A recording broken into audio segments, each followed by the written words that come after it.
Hello, amigo. Eagle Gardens, Eagle Gardens 1 on Instagram. And this is episode 822.1. Of course, it's Thursday, so this is a WEedNerdWorld. Cheers. How you guys doing? Hopefully you had a great week. It has went by super duper fast. Super duper fast. Let me get my chat popped out here. What's up, Icini? You are firsties. Hopefully you've had a good week. Southern BT, Druzilla, Scarecrow 420. What's up? Cheers, Miranda Family Farms, Brett Anderson. Hopefully you got some shit you ready to roll up. Hanger 420. What up? Cheers. What y'all smoking on?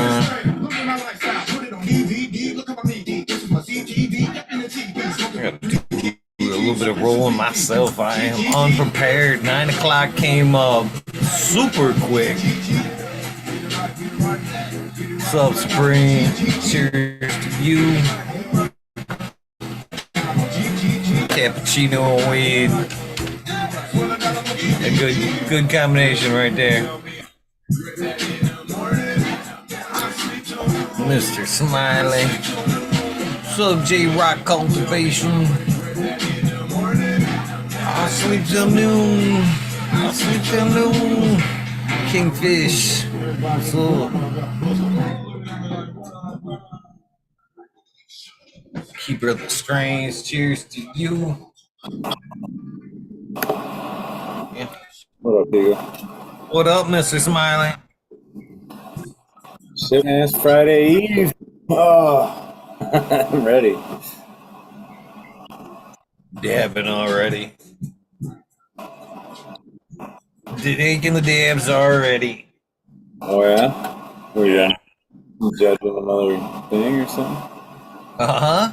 You judging another competition or something? No. No, just what's available. Miss Angel's preferred method. I like the joints, but she prefers some dabs, or likes the dabs, I should say. I like some. What you smoking on tonight? I was rolling up peanut butter jelly breath. It's super tasty. Yeah. Yeah, it's one of the favorites. I actually put more of it in the rotation this next time, so I got more. I can't say I blame you there, brother. Pretty good. I did some cutting back on the numbers in the library. They're, well, not cutting them out, but like not cloning them, basically. And I got to make room for some new testers, and I'll keep around some of the old ones. But it's nice to appreciate, some of that stuff. I think we all struggle against that at some point. Oh man, you want to keep them all, but it's just impossible. You know what I mean? Like I can only flower so many at a time, and like to sit there and veg them, they just get too big when you veg them. I mean, by the time the next round's ready to flower, they're all ready to be flipped. Like, so if they're not going to go in, then I gotta clone them and then cut them down. Basically, do it that way. Just try to keep them, So I don't know.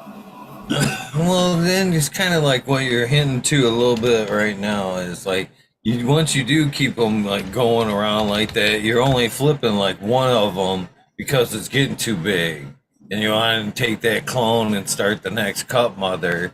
You know what it means? So you're not necessarily getting enough of any one to do much with, other than a little bit of personal variety.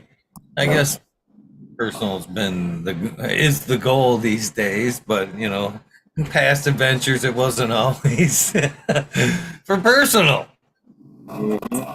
kept the variety to keep ourselves in business back in the day. But I mean, truth be told, I mean, right? We had to keep the flavors for our patients, and as it's Yeah. harder to do that, it's you know, who needs 30 flavors personally?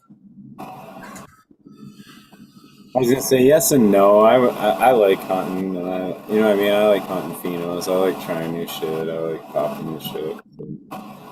I always did it like this. After so many years of trying to keep everything, I tried to find other people that were growing or people that wanted to grow, and I started like stashing cuts. I'd grow one, keep it for a round or two, and then find her a home somewhere and hope that, it's just in the library somewhere that someday I could go back and go, hey, you still got a cut of that, Rarely works out like that.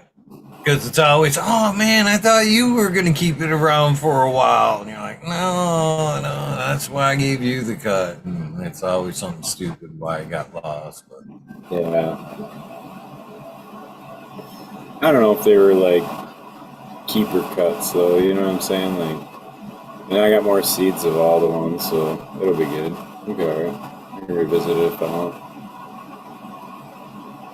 The outdoor ones are looking nice. I had one almost fall over, and I had to like turn it around, so now it's like leaning on the fence for the garden and shit. So but I don't know. I think it might have broke I think too much of the roots might have broke when it fell over because it was all droopy today.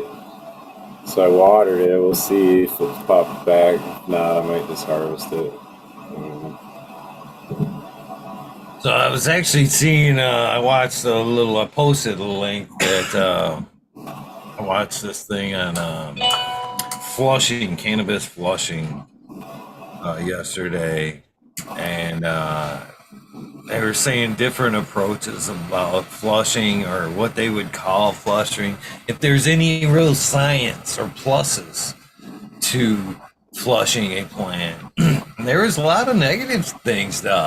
Scientifically, less yield after a certain point. You risk quality after a certain point. So many weeks. I think it was like after day 10, you were really starting to put the shit to risk.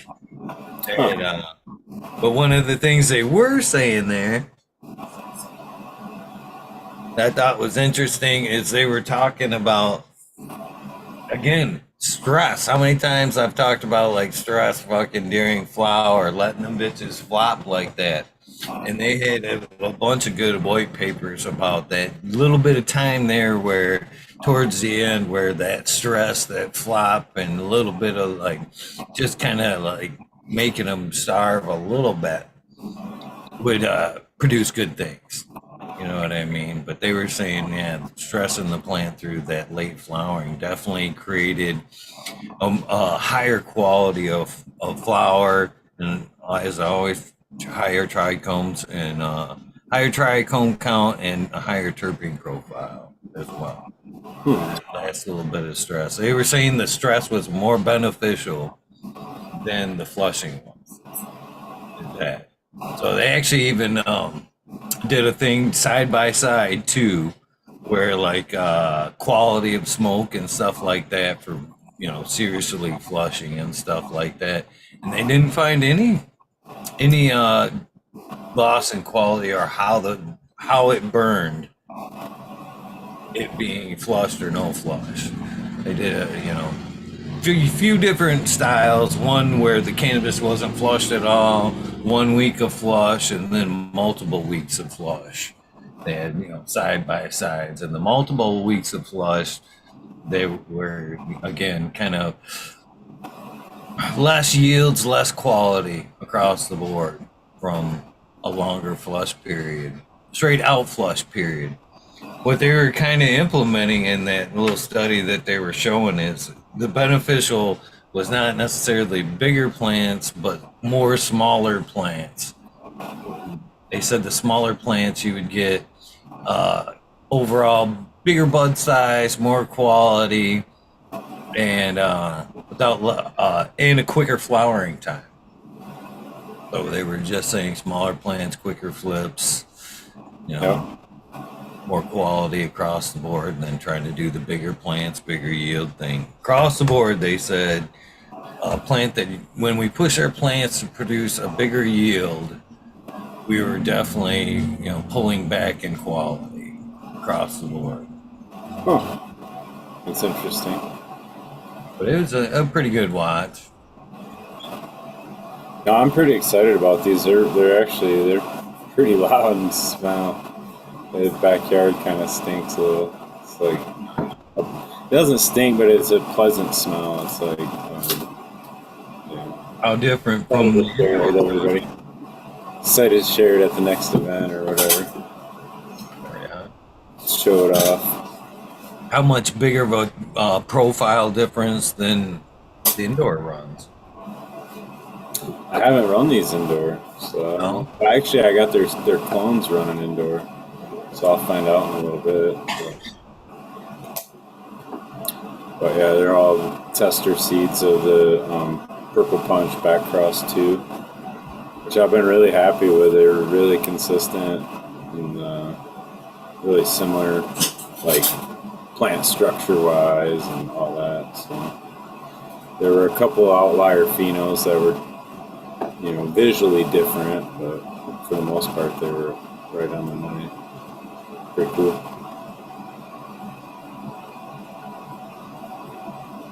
Can't wait to see how they come out. Did they exceed your expectations in this case? Have you ever had some of yours like exceed what you were expecting to get out?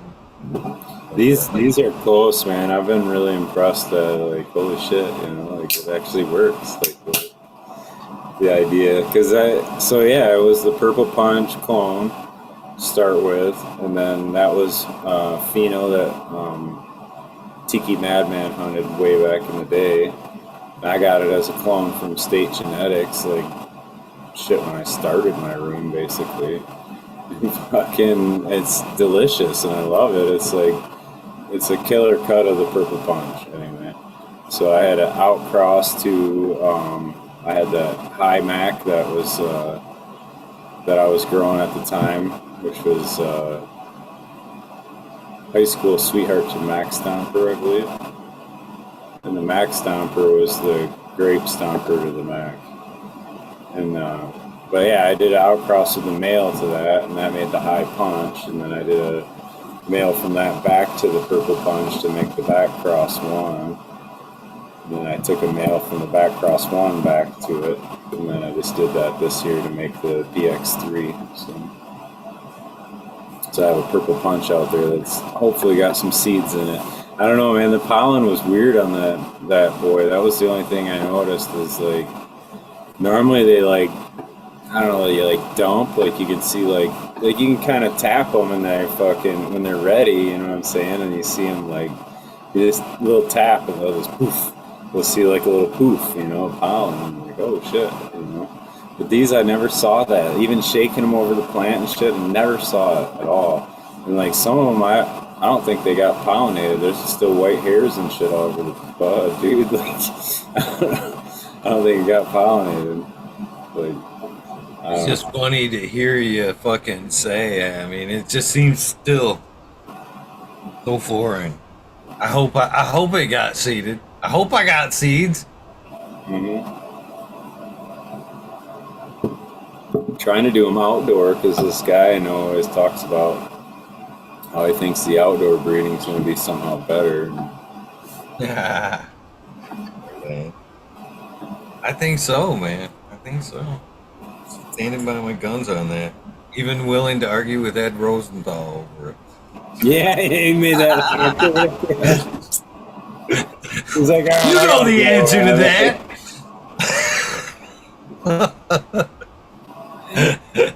No, yeah. That's like the whole idea of like epigenetics and all that too. Oh man, I'm with you though, man. Like I think there's something about it. The seeds are nicer, the ones outdoor, and all that. They seem healthier and more vigorous, and I like that part of it. And the indoor one seems smaller. And they're like the outdoor ones will be big and black. They don't have the tiger stripes. They're just black. Like, it's funny. So, do you think the stripes matter? Because some, like you're saying, not all seeds are all dark tiger striped up. Do you think how much does that weigh in on a seed in your opinion? Both the stripes or the darkness of the stripes. What's that? 0. I don't know. It does indicate maturity of it, I guess, and you look for that. But I've had some that are just white, and it is, I don't know, they still have good germination rates and shit. Actually, a lot of these purple punch seeds are almost like a white. They're light green.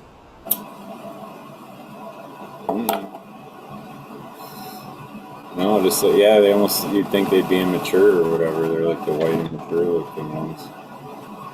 They're good germination rate. So.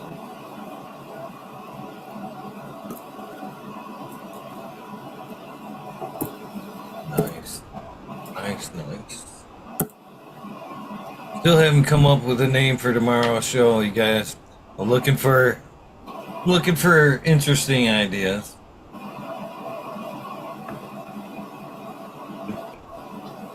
More than welcome to throw The soil an nerd. idea in there. Huh? The soil nerd. Nah. You got the weed nerd and the soil nerd. I'm not the soil nerd though. I definitely hope to learn a lot through this process, but yeah, soil nerd not the less. Yeah, I don't know, man. I mean, what do you call it? Call it the This organic. episode should be a pretty decent one, I think.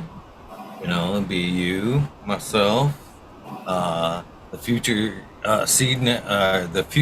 the Pharmacy Seed Network. Sorry there, Carlton. Will be here. Medifit is coming. No shit. Possibly NV Closet Grower. Oh no. Go ahead. Looking for the first episode. We'll be talking about some super soil.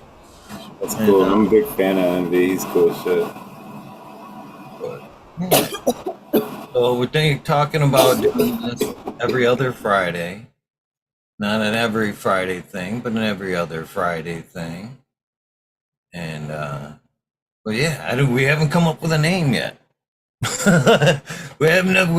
we still got to throw something on this yet.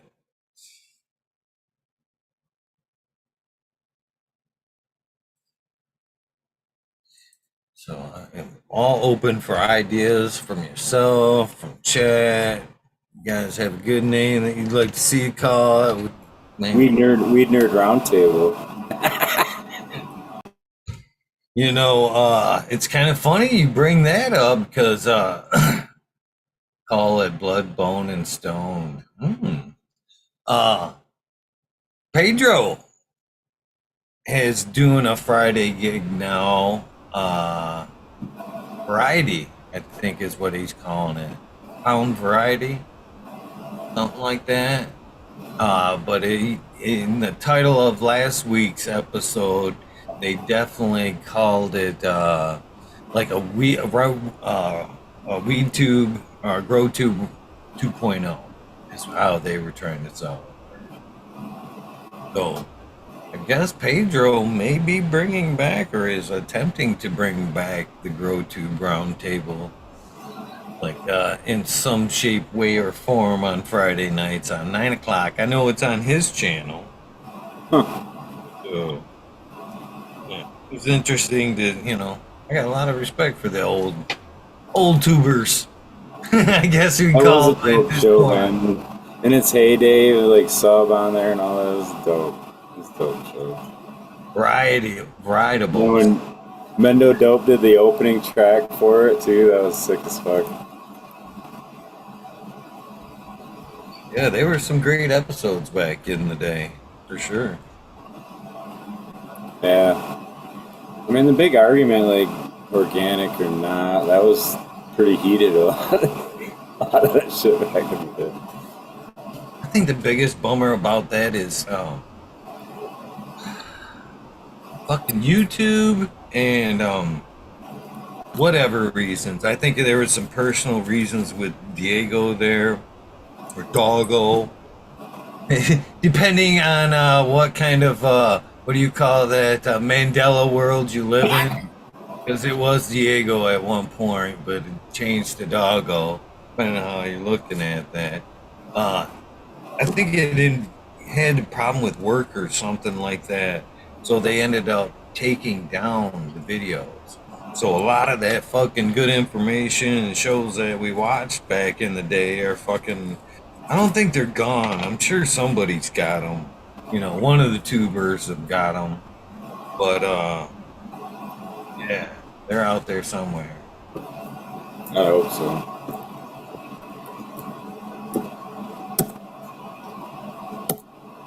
What up, Rez? Not too much happening yourself, man. Doing pretty well, man. Good. Smiley, how are you doing? Good to see you both. Good, you brother is. Good to see you, man. Oh, shit, I'm way up here. I'm better than I am. Trying to get settled in. Settled in. Where you at now? Same state, different house. I bought a house. Oh, congrats. Oh, yeah. Then I bought an Airstream, and then I took an Airstream back. That was a pain in the ass. No, congrats on the house, though. That's a big deal. Thanks, man. Yeah. It's an older, if you can see the wood behind me, it's 70s, late 60s, 70s paneling. Yeah, we had that when I moved in my place, too. A little paint can change that dramatically, though.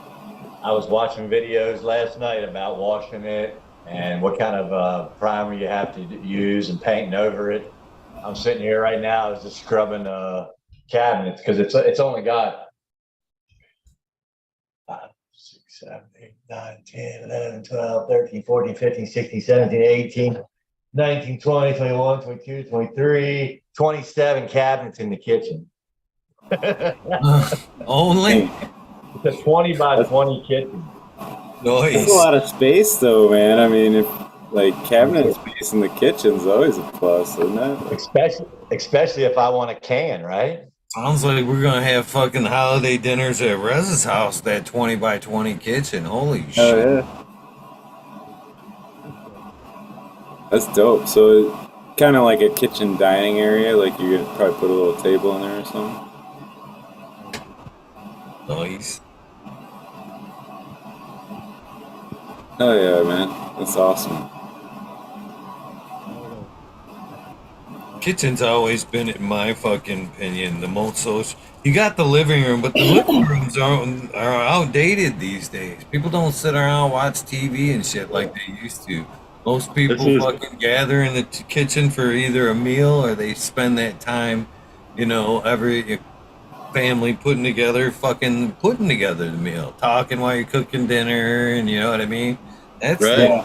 the place. Well, my daughter just stopped by tonight, and that's what we did. We were sitting in by the kitchen talking while we were Jessica cooking dinner. This was the first project. All the fuses came out. Got my new fuse box. I ain't never seen a hot water heater look like that. That's the first. That's a hot water heater? Yeah, That's a hot water heater. Looks like a dryer. I've never seen one like that either. Right. This is the utility room. This is where the deep freezer goes right here. Gosh. And then you got the kitchen, Eagle. One of the guys I was talking to about, family and stuff, he was talking about, he's like, man, the kitchen was the most important place. That's where everybody hung out back in that time, and the farmers hung out. You didn't hang out in this room here or this is wood under here. Well, on that side this is something else under here. So Yeah, Jessica made spaghetti sauce today. So this was from tomatoes in the garden. Just cooked them down. Yeah, boy. And this morning, cooking down. It's so good. But they canned, right? So I guess all these cabinets for holding canned goods. Yeah. Yeah, she cans all that stuff. Like, she cans some spaghetti sauce, too, on this weekend. was really Now good. here's the unfun project. Stuck back from the back of carpet that was glued to the floor. That I have to scratch that's all foam under there. That's all foam. Just in this room, it looks like they've done it in the hallway already. I'll have to redo it. I'm tearing up all the carpet, taking out all the windows are coming out. Around the whole house. Yeah, this is all going to get painted. I saw somebody do it with drywall. There's that one certain spackling you can take and fill all of these, and then it just looks like drywall. That's a lot of wood. This is like everything's handled down. Look at this. Check this out. This is for the phone and phone book. He had it built into the wall. That's like old school phone. Yeah, that's holding the phone book. Right here. This is put in later. It's three bedrooms. So this. Right now I'm trying to I gotta get a new hot water here. So and look at this old cast iron. Old cast iron phone. You got a basement too or not? No basement. You barely got a crawl space, man. You barely got I'm already buying stuff. I bought this from the neighbor in town. That's with a beveled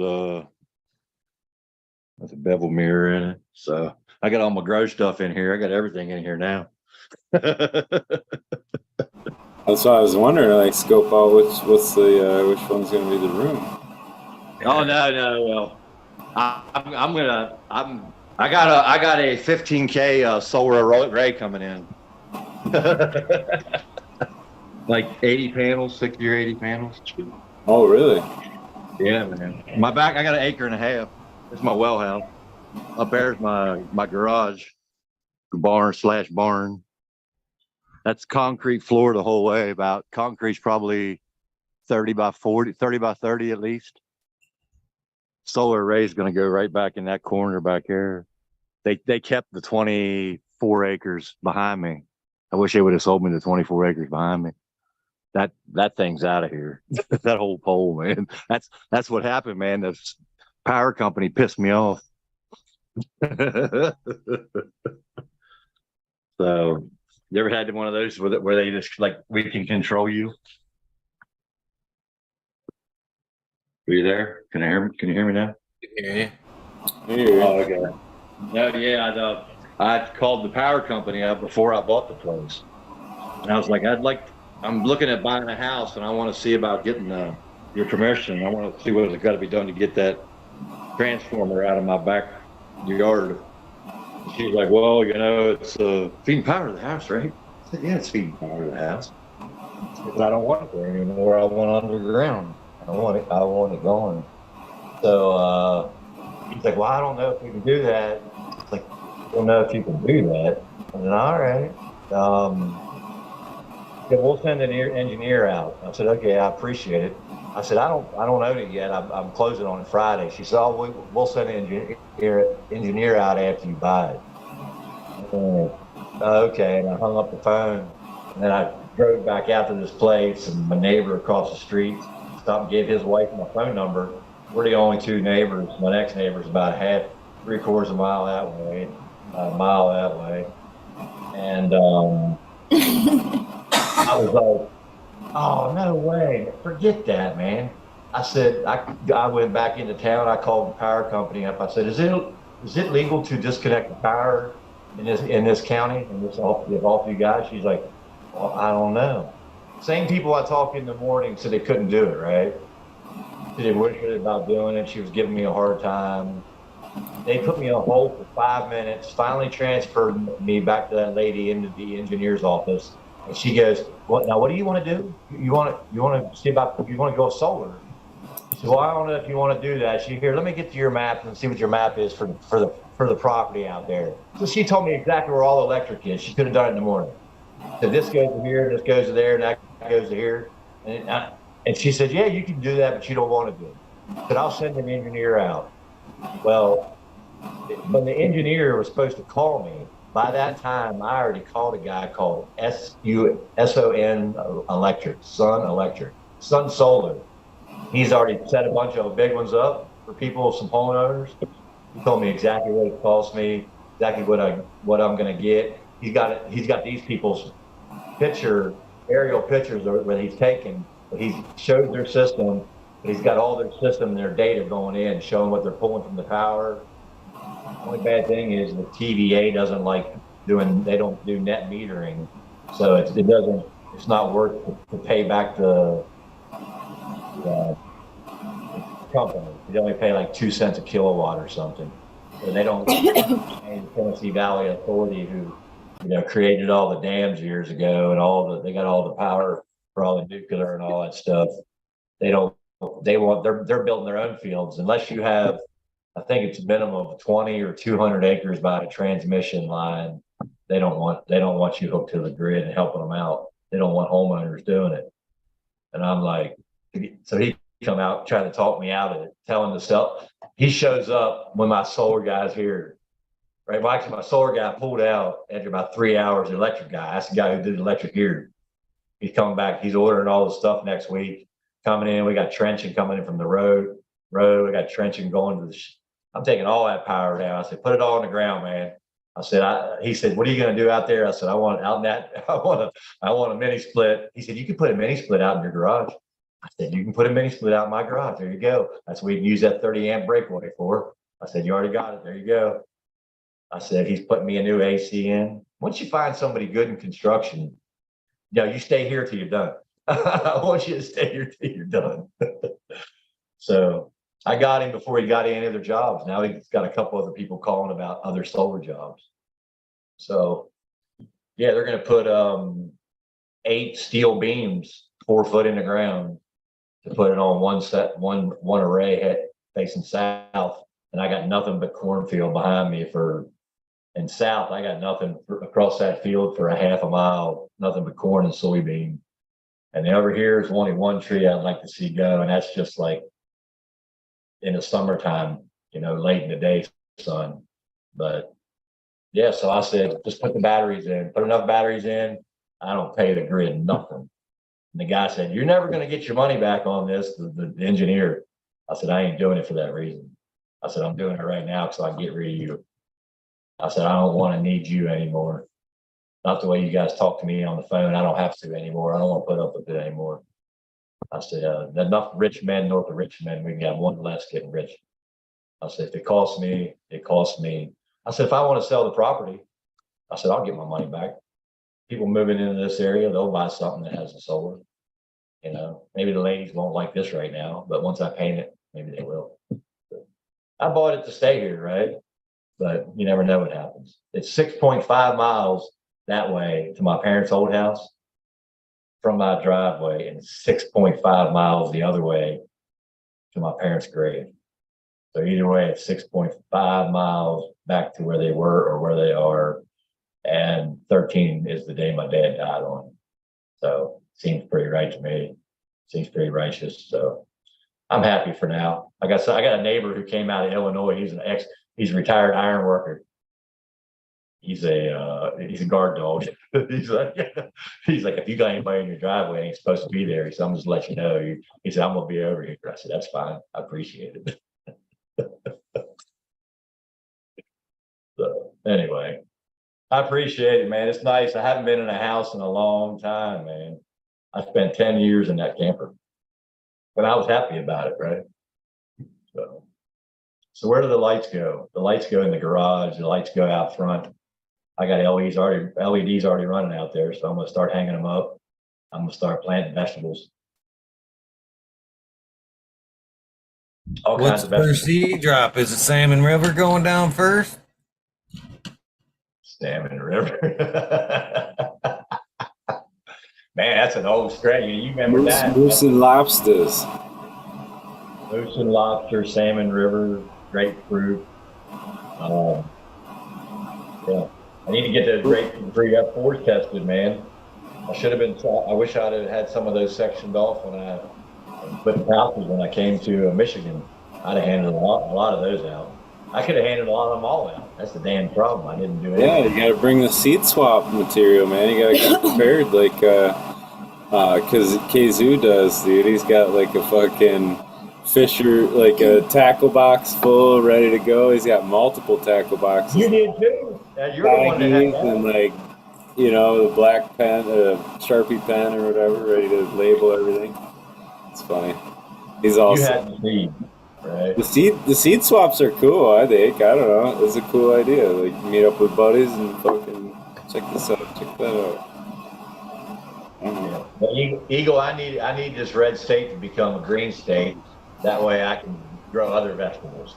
But I'm gonna start growing vegetables. Yeah, it sounds like you got enough land to put up some a nice little garden, a food forest or something. I told him I want the solar high enough that I can put a garden and be able to walk underneath. He said, "Well, don't go too high. The wind gets too bad. You might lose it." I said, "Well, I just got homeowners insurance, and the young man who wrote the policy said when I put the panels in, just call him up. He'll up the policy amount." I said, "So I ain't worried about it." Well, he said, "How about 6'6"? I said, "That's perfect, man. I'm 6'3". I can walk under that." You want a room? He said, "Nothing's going to grow under there." I said, "Lettuce loves that kind of environment. Lettuce, broccoli, cauliflower. It don't need direct sun. It just wants that warm and some light around it." Yeah, that's cool. What kind of soil is it? Like clay or sand or like what do you got? It's clay, sandy loam. Nothing a truckload of peat moss wouldn't fix. Truck full compost. I take a truck full compost and till it in.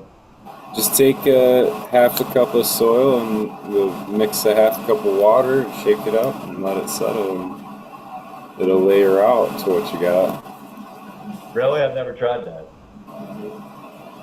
Yeah, your different layers will settle out and you'll see the different layers that it's got. I was thinking about it on the way in the town earlier. It might be 2-to-1 on the water. I don't know. Whatever. You just gotta have enough water to let it shake up and settle out. Well, he grew a garden back here. Their dad was a gardener, right? He filled all these cabinets were for their canned food. So that's why that's what these farmers did, right? He had 20 acres there, 20 acres across the street, which was woods.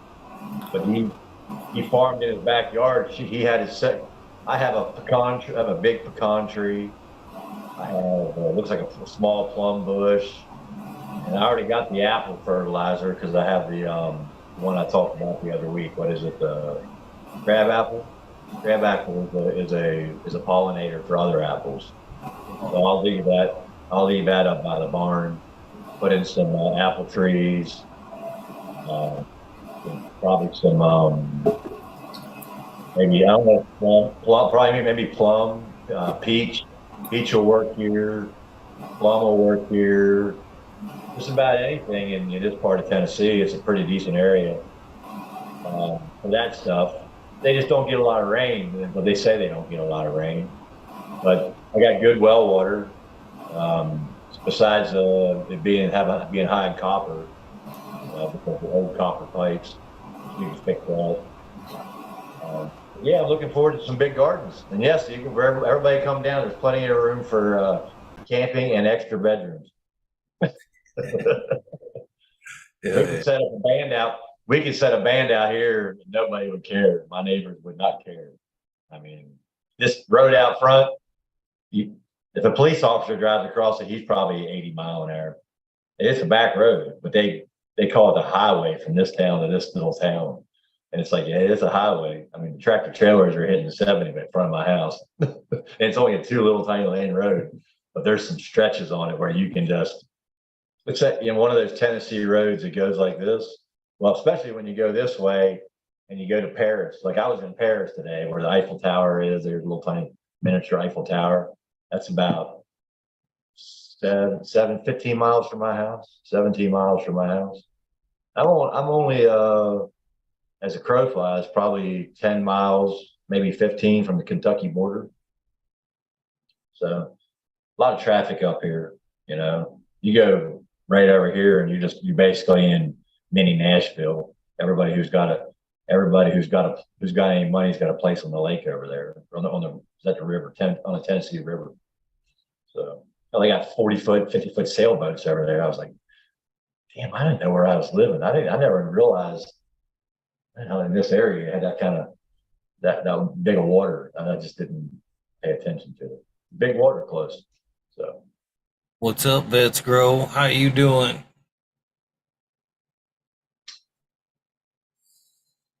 I don't see anybody. Hey, how's it going, guys? How you doing? Pretty good, man. Good to see you guys again. Right on, right on. You too. What are you smoking on tonight? What? Well, actually, it looks like you're eating. What's for dessert? I should ask.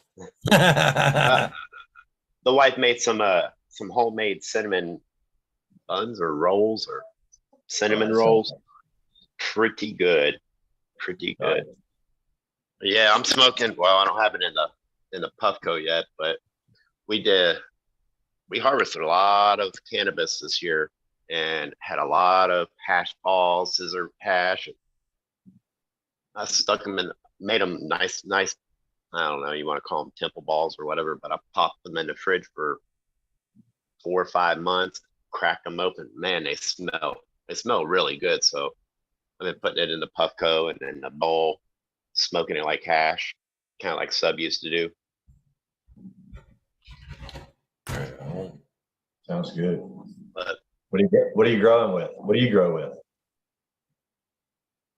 I actually use green bicycles, but yeah, it Okay. used to be Sub Cool stuff, and now it's green bicycles. You know, Boy, I tell you what though, that this past 2 years we had we'll see, my outdoor this past year got ate up by might as well be the plague. So many freaking grasshoppers and stuff. And this year things were looking okay for a minute, and then just a couple days ago we had a hailstorm size of, they were bigger than golf balls, but not quite the size of a tennis ball. But it took out half of my plants, and when we only got a 6 plant count here, it's it's detrimental. That sucks, man. That sucks. Yeah. Hail's like, yeah, that's the worst, man. What do you do? Just touches them too. Yeah, I got 3 left, so we'll be all right. I got stuff on the inside getting ready to go to flower, so we'll be all right. Anything harvest early? I mean, it's already like what, almost October. Like, Michigan's really been. anything get a cut from them, or?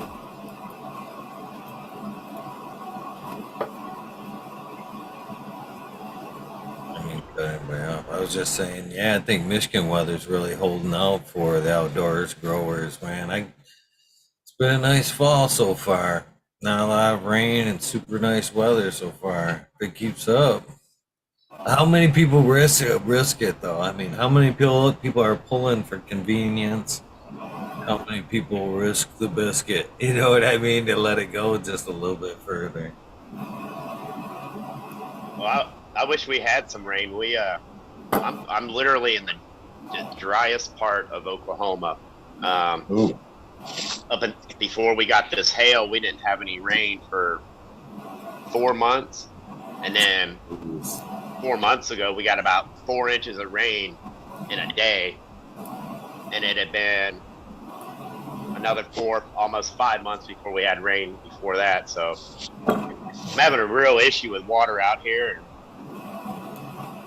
It's southwest Oklahoma. It might as well be Texas and north New Mexico.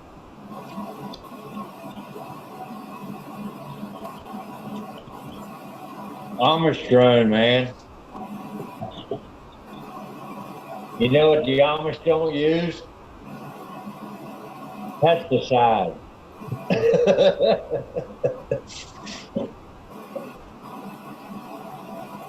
Good look. There's all kinds, tons of Amish down here, and these are from Kentucky. All these came from a guy I bought in Paris. He brings them down from Kentucky.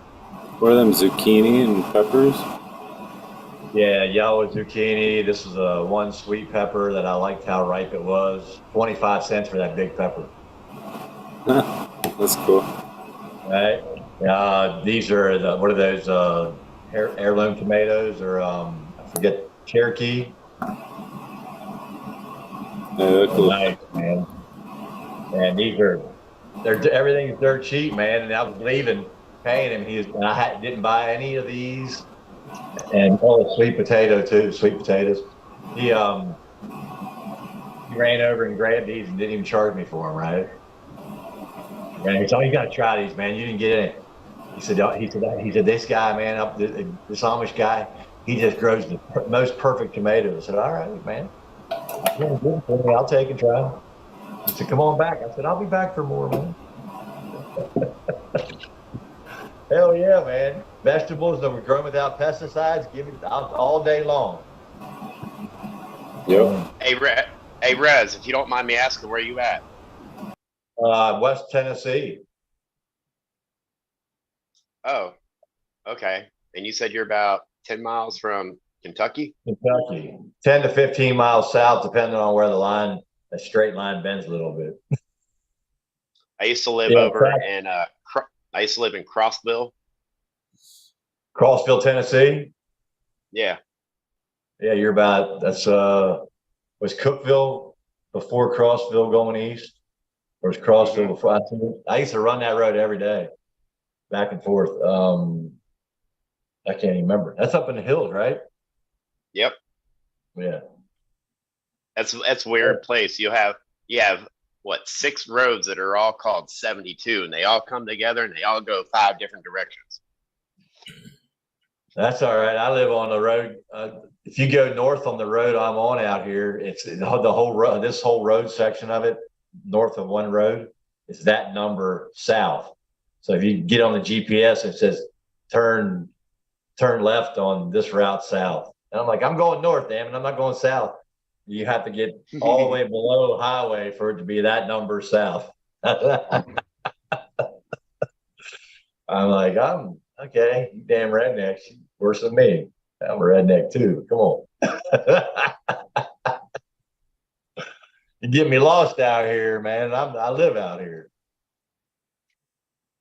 No, man. I just found it's amazing, man. There's more Amish out here than I thought. And you can find some really good deals. Of course, you also find the ones that they fell into the whole marketing scheme, right? The ones who they don't talk to that are Amish that live 20 miles away sell their grass-fed beef for $5.99. The other ones are probably selling it for $9.99.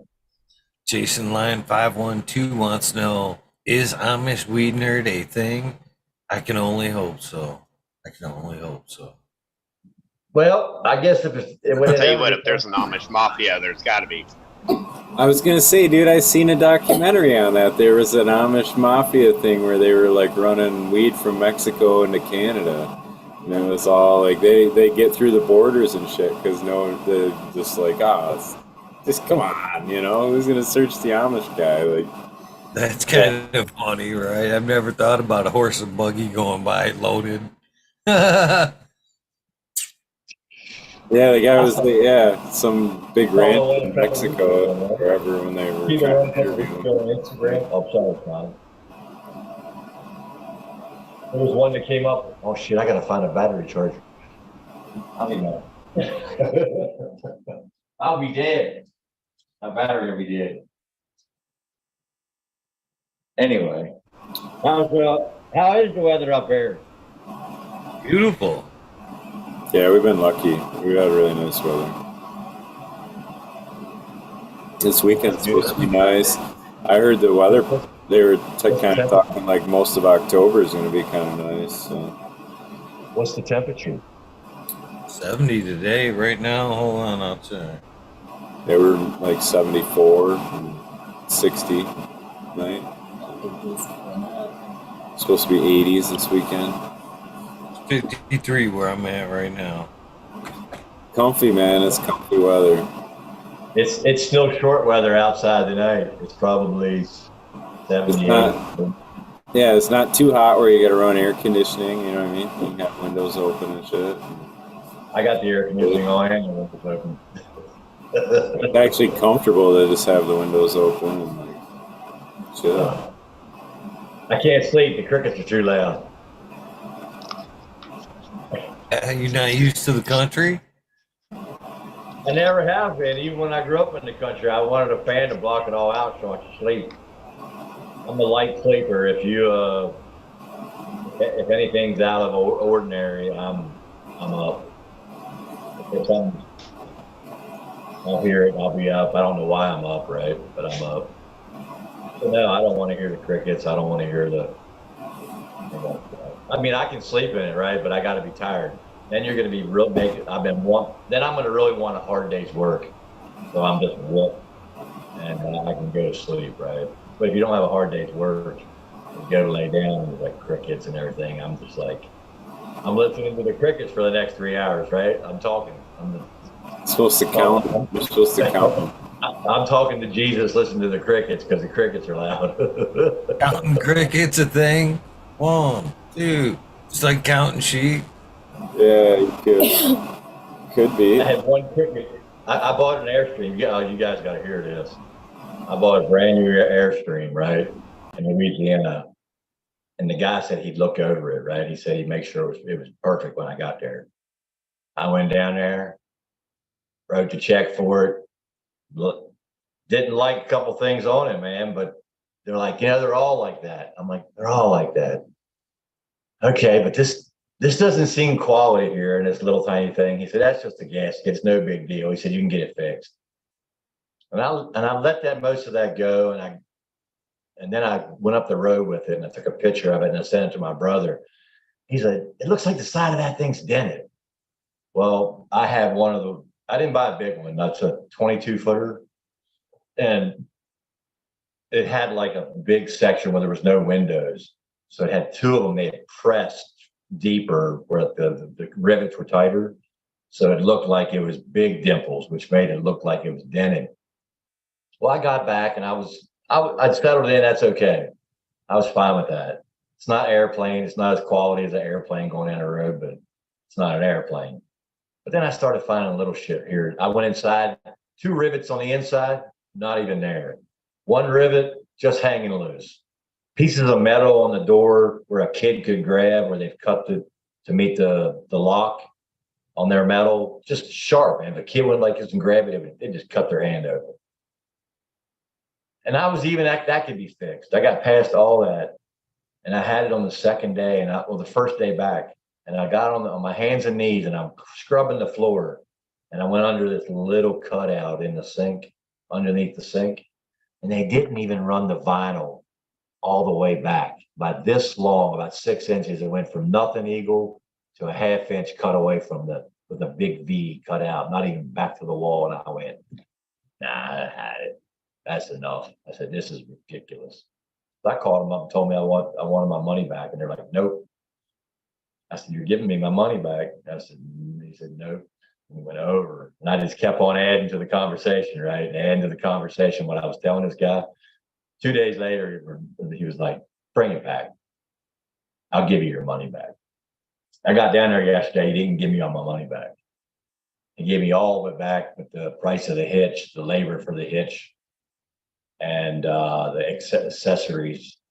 And then I got back last night after, I got my money back in the morning, drove straight back 500 miles, a little over 500 miles, got to the door, and there's a certificate of origin on my door from the overnight. He sent me, it said it's signed over to me. I'm like, and then I opened my email and he said, hey man, I sent you another envelope with a return in it. So can you send that back?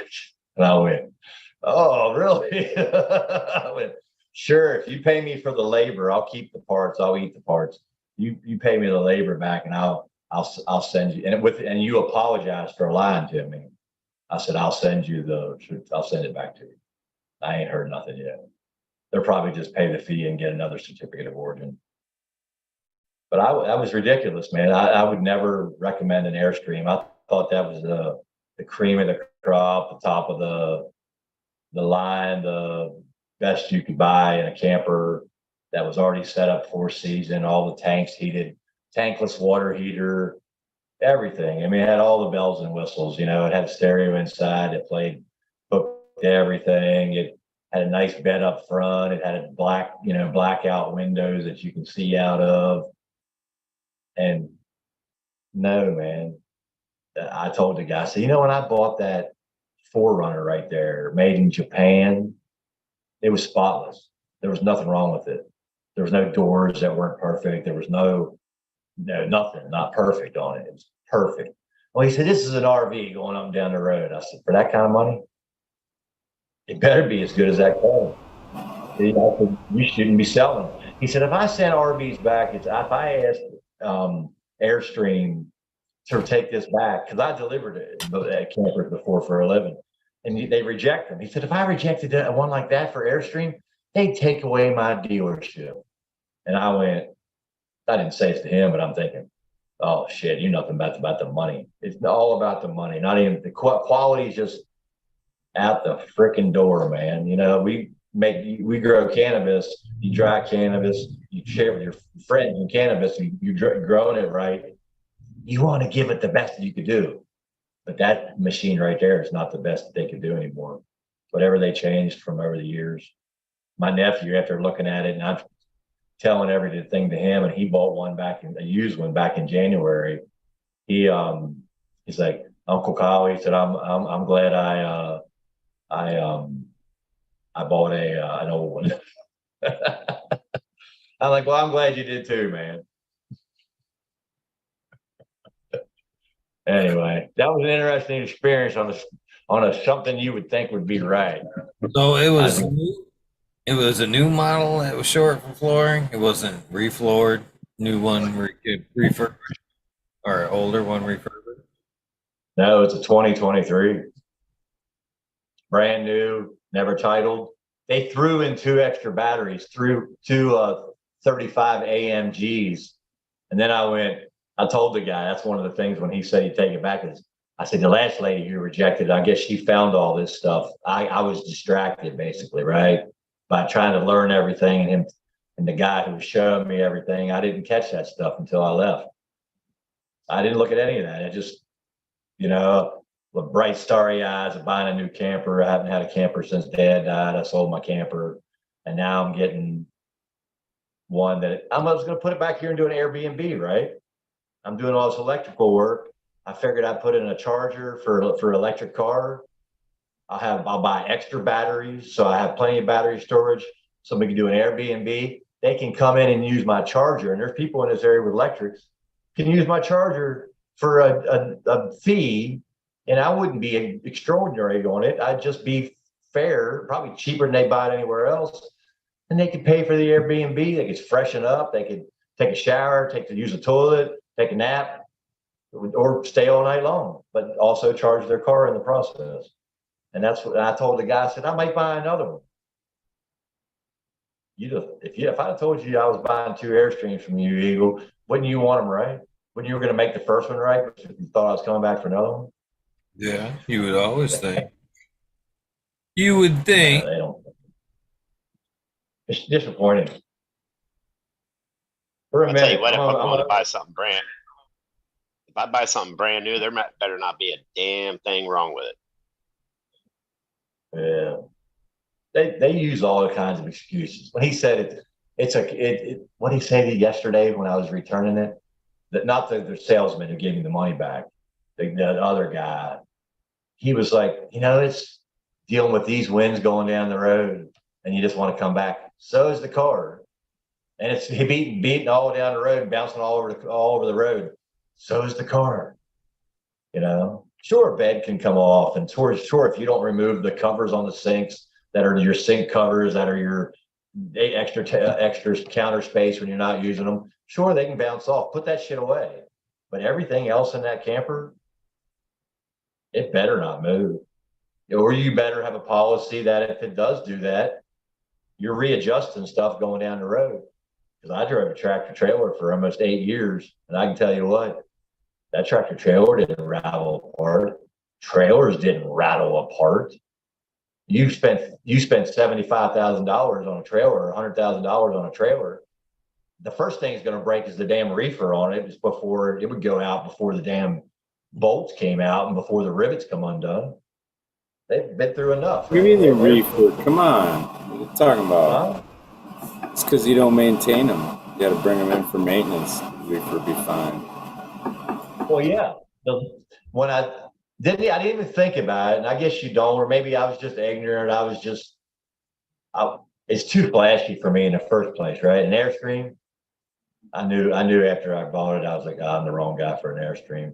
I'm not trying to be flashy. I'm not trying to show off any kind of whatever, right? And I'm just like, it was the wrong purchase. I learned a lesson, but I tell people all the time, I pay to preach, so it cost me $2,000 down and talk to that guy. I got met some nice people. I met some really nice people in Louisiana. I had some nice food. I got to talk to some nice people, and it would be coming like anywhere, right? So it doesn't work out the way it's supposed to, but everything works out for good for me. So They've got these vans out now. I've seen them. They're over by me. There's fucking. It's RV Haven. There's like 2 big RV places. One of which I posted it like around Labor Day. I posted the fucking picture of that flag. That was at that one of the RV places. Man, that flag is grandioso as grandioso can be. That flag's got to be every bit of. If I call it a 40 by 60, I still think it's small. I mean, that thing, and it's lit up literally at night. It just beams in the sky. You can see the pole shadow like super high in the air. They light that bitch up like crazy, but it's super awesome. And right there, they got it's like a travel van, like almost like a cargo van, almost size, with blacked out windows and livable inside, but the top of it cranked up into a sleeping space. So you're not like, it's not in the van itself. You get where you are, then you crank up the bed up top, and the whole top of the van was like sleeping quarters or whatever. I thought, man, that fucker's pretty cool, man. That fucker, every time I drive by, it's like calling me to look at it. I'm like, if you had to, I mean, it looks like it'd be super efficient on gas.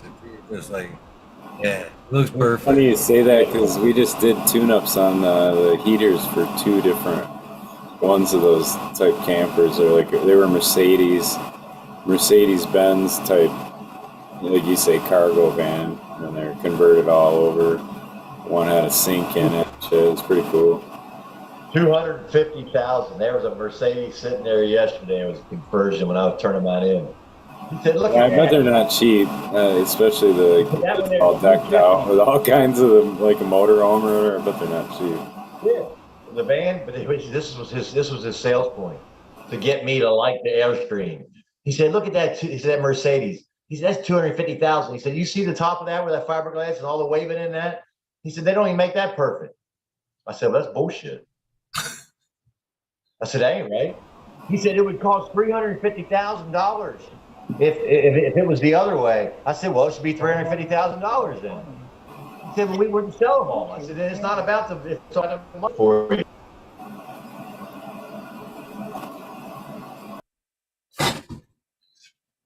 You cut out, Raz. You hit the I'm gonna lose you guys. I think I'm down to 10 minutes. I don't know how to. Here, let me mute myself because I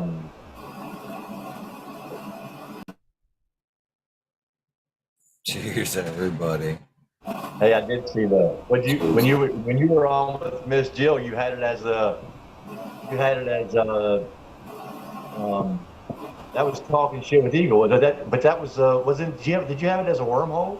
No. Oh, that was an older episode. Yeah. Maybe the wormhole. I like that. The wormhole still plays for that Eagle. Right. Did you say that was an older show? Bring back the wormhole kind of thing. Concept, just the topic. Deep dive, ponder, consider, exchange. There was Growing My Life Away had suggested OG Nerd Show, which was Organic Grow Nerds. Organic grow nerds. OG Nerds. Organic Grow Nerds. How that? I want to know when is the. Well, that's why I had the Bluetooth on. That's what it was. I got to turn. Man, when your battery goes low, you got to turn down like the camera. But I got history with the wormhole. Wormhole. There you go. Either one's cool. Whatever. We're just throwing out brainstorming ideas. And when there were suggestions about the organic takeover, and I was very adamant about, no, that's Smiley's thing. You never know, that might come back someday. I want his work to be titled as his work. That's his shit. We're going on with something new. Shot down the organic takeover. Like, So here's a question for the organic takeover. I should, man. It's fun. I like doing it. It definitely is a lot of fun. It's just like you get it. It's hard to line people up and like. I think if I was to change the time frame, like you're doing them earlier now, that would have been because there was a few people that were like, dude, I ain't even up that late. You know. as we're learning, times change, and we gotta work with what we got. So if it was brought back in an earlier hour that was super convenient for you, I'd say good for you on that. There's no reason we couldn't make something like that. Till that happens, we'll have to suffer through the organic weed nerd world and the new suffer through. It's already set up. No, it's gonna be great. It's gonna be amazing and extravaganza. No, I expect good things from it. You know, this is gonna be like organics for the weed nerds by the weed nerds. You know what I mean? Like an open, source learning thing. That's the way I kind of it up a little bit. So super soil it up. A lot of great questions. Hopefully a lot of awesome answers. We'll all learn with each other as it goes along. You know what I mean? Oh, absolutely, dude. You said Medically Fit was going to be on. When I started like diving down the whole super soil thing and like ingredient, you know what I mean, soil amendments and shit. He actually had them all like listed out, so I've watched his videos because he was like going through each one of them. You know, this is this. It was pretty cool. You got the organic takeover. Full circle having them. You know what I mean? Make the trip to Tennessee and help me plant my outside gardens out. Tell me where I'm putting the light deprivation greenhouse up at. Yeah. Got to get the solar streak instead of the airstream.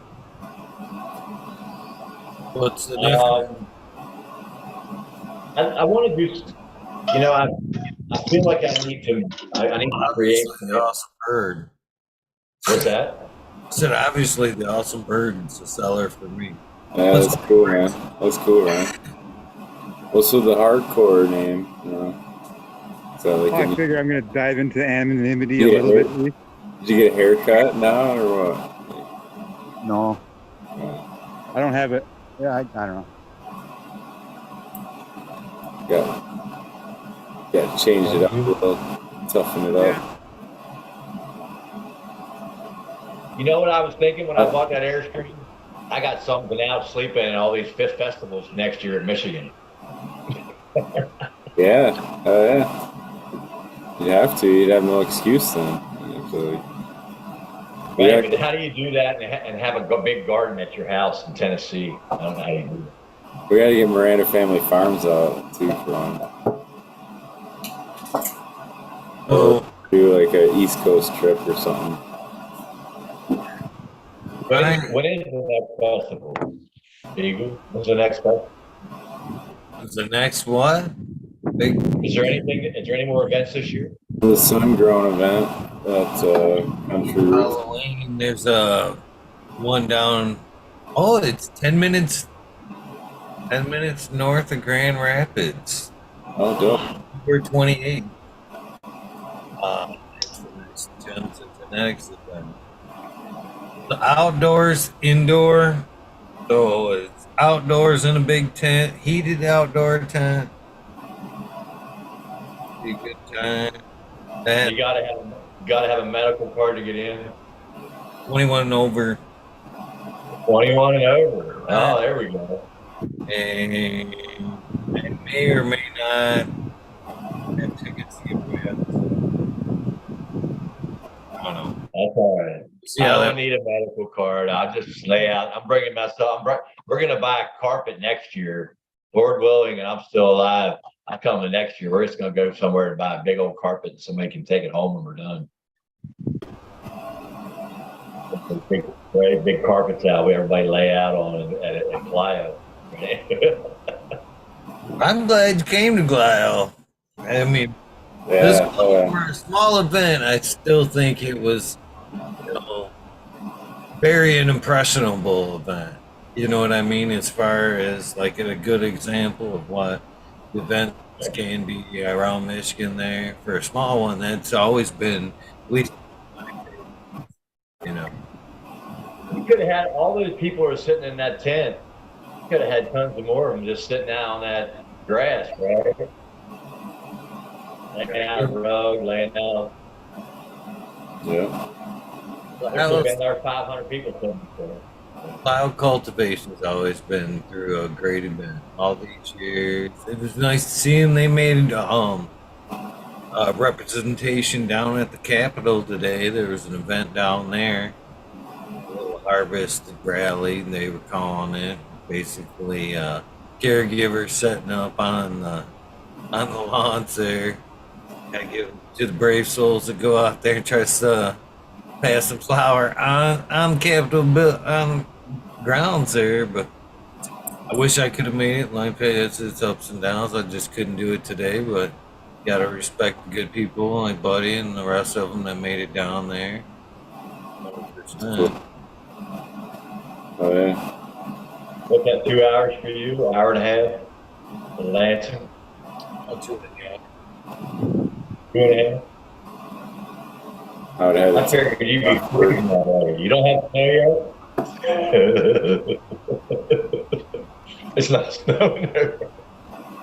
Yeah, hey, always awesome hanging out, man. I gotta check out though. It's fucking time to hit the hay, get to work. Man. Well, Get to appreciate work. you popping in, Mr. Smiley. Yeah, man. We'll see you tomorrow too. So, cool guys. See you tomorrow. Yeah. Hope you all have a great weekend. Cheers. Brother. Yeah, peace out. Hey, did you say that Miss Jill's show was an old show? I did talk to her Monday. She was supposed to pop in the later show, but there's a little mix up in how long the meeting went for. And then, but yeah, that was an older show. 100%. There's a few people in chat. It even said 194 in the show description. And everybody's like, it's 800 something now. Well, it's because it's replay. You know? Yeah, was that the 1 year anniversary? Was that the what? I played another one rerun later that night. 6-hour episode.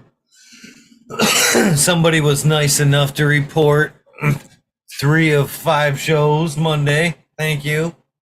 Report? Yeah. What I don't understand. I'll report to YouTube that something's wrong with them? Yeah. Yeah. People get offended and report your YouTube account, your shows and all that. I actually just had that happen to my YouTube.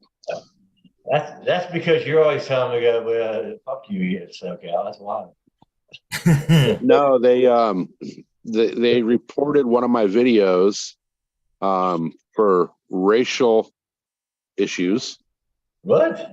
Yeah, they said it was racism. And it was just a video of me on the dirt bike out in the fucking desert. Man, people are getting it. That's fuck. Right? But they're finally over their pandemic. Now they got to find something. Somebody got to find something to complain about, just to complain about something. Pretty much. Oh, Pretty much. Well, don't you know you live in the United States of offended? Everybody's offended by everything. That's our I don't live in I don't live in America. I live in Crapafornia. So one of these days I'm going to escape to free America. But well, free America is not as free as you think it is. Everything's expensive. My wife says it. My wife says that California is the home of real asshole or fake tits and real assholes. That's pretty accurate. Not That is pretty accurate. Not everywhere. Not every part of California is like that. I seen a thing the other day about Hollywood, how it was pretty much a fucking ghost town since they drove out all the petties. Yeah.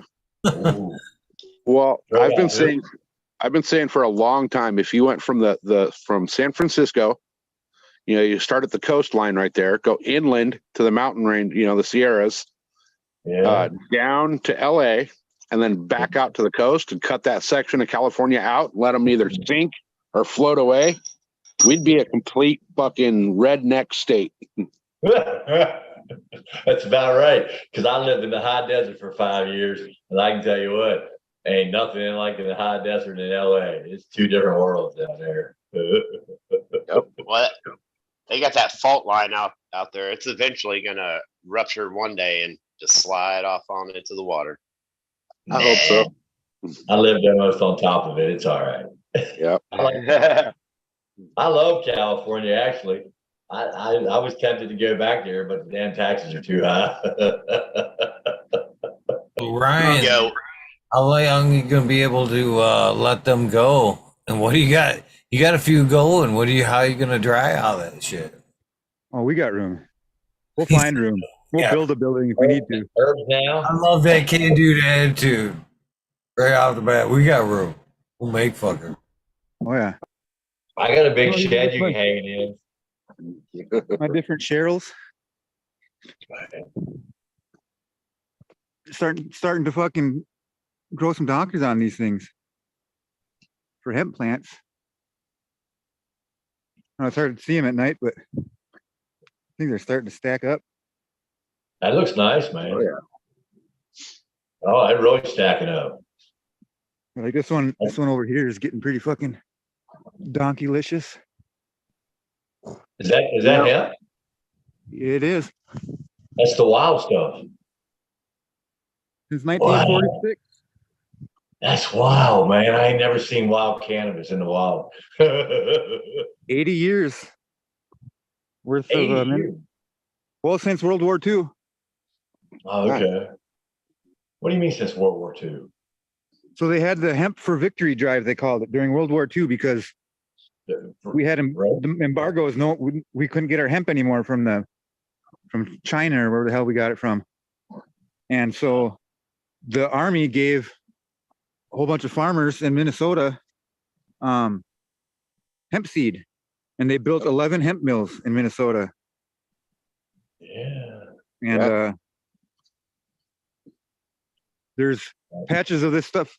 I mean, some people call it landrace or endemic or whatever that just, but up north here, we're lucky enough to where a lot of this is still untouched. Holy shit, there's a cat right there. Just scared the shit out of me. But that's a little cat. That's a little here, but kind of hard to see it. But no, so they delivered this hemp seed all around, and a lot of it is down in the Twin Cities area. But everything down there is fucking. There's no actual, it's all been muddied with weed and shit.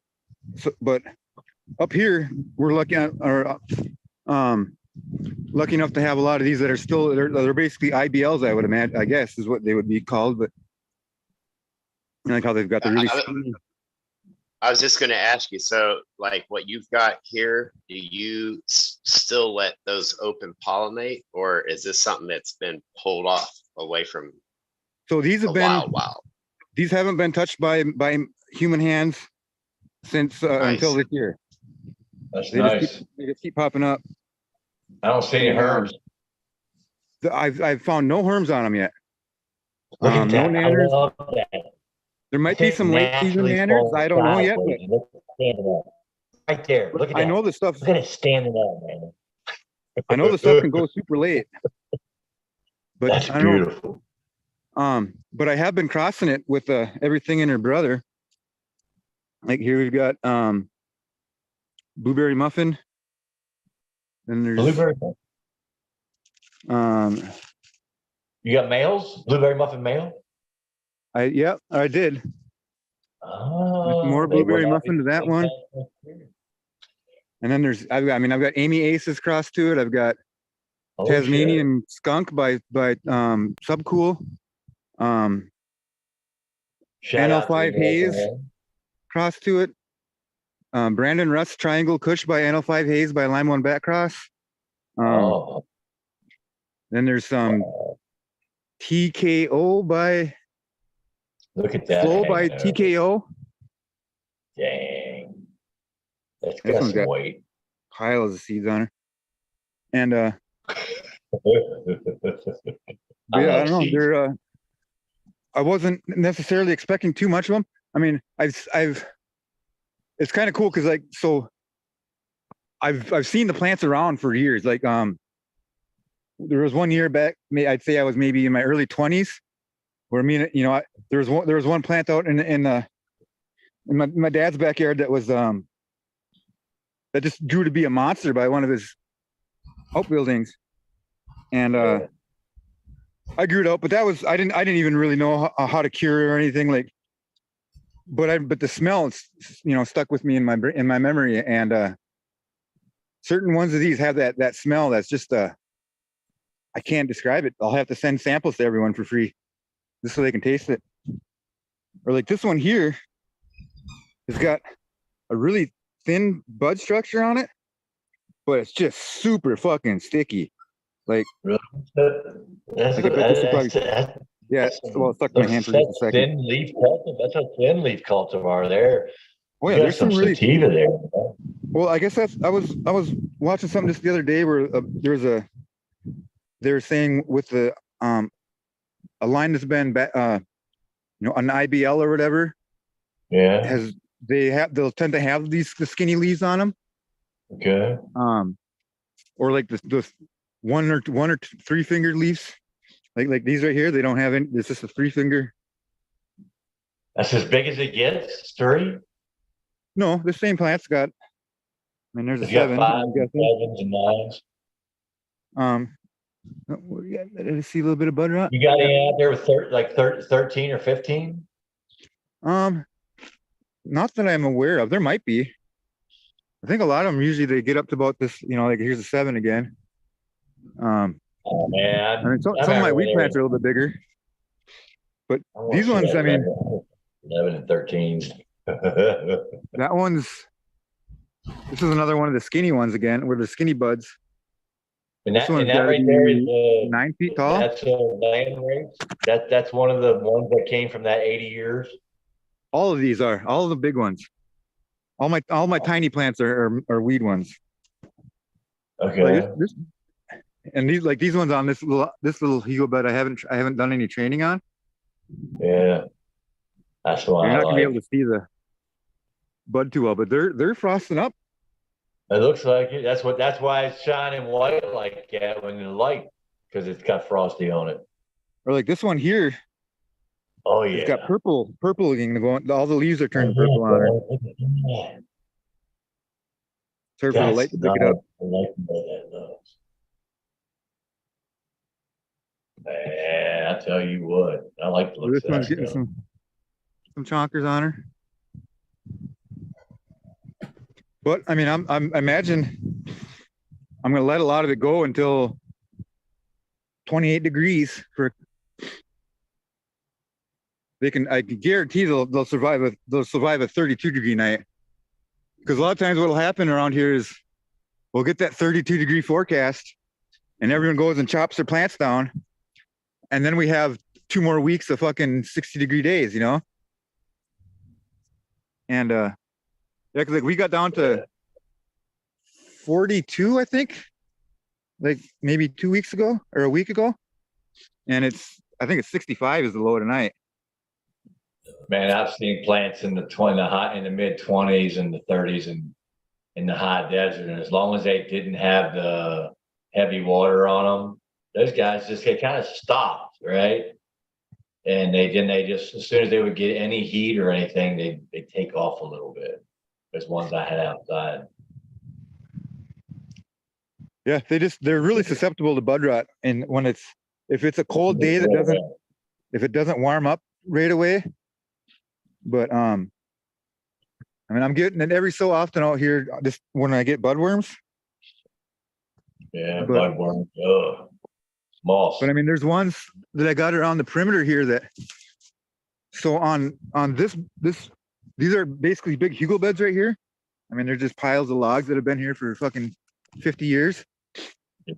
I mean, a lot of these are still just, I mean, underneath here, it's just, wood breaking down.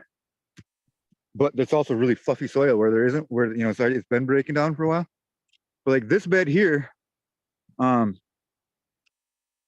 maybe like I'd say maybe a month ago, it just got so crowded up here that I couldn't really get in here to work with things. I couldn't really distinguish things. So I just took and I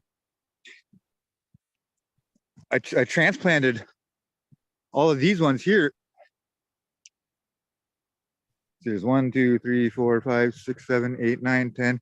There's at least a dozen of them that I transplanted over here, and I only watered them for like the first 3 days maybe, and like they're already getting yellow leaves on them and shit, and they're starting to fade and get their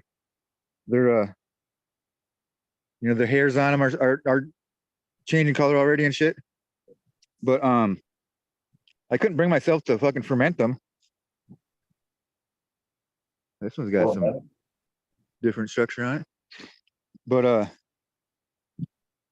because you never know what these things fucking I don't know, they surprise you. They look good. Like these ones I had to make, I ripped off a lot of fan leaves that kind of wanted to wither away the first few days when I transplanted them, because they were in flowers already when I transplanted them. So they weren't really happy with me, but they're alive still, I guess. They'll deal with it, won't they? I guess when I had to rip off half the branches on her, but I'm hoping that I'll find one more male out here so I can get a little bit more.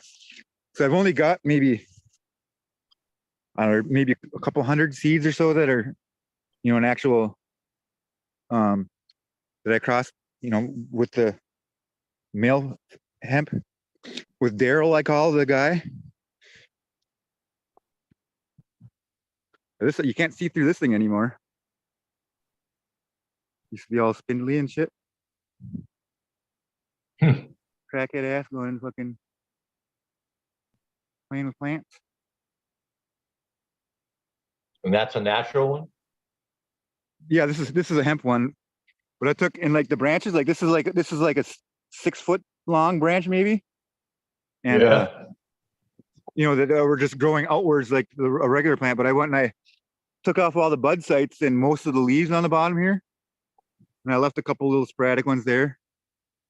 And then tied them with some little bit of garden tape up there. Now I got a big fucking crazy looking donker of a plant for boxing practice and shit. But I don't know, but they get really big. I mean, like this one here is all one plant. That and I don't water these hemp. I spray them down. Like that's what I came out. I just got out of the garden now, where a lot of it's just to keep the moths at bay. Otherwise, I keep getting budworms. But like this is all one plant here that I don't want to fucking make an assumption on how much is there, but there's got to be a pound already, if not more than that. You know, Those things are the worst, man. part of me wants to say there's like way more than a pound on here, but here's a plant that I'm not positive if I think it's a weed plant. But this is the only one that because it has a whole lot different like brighter leaves and the fatter leaf structure on it.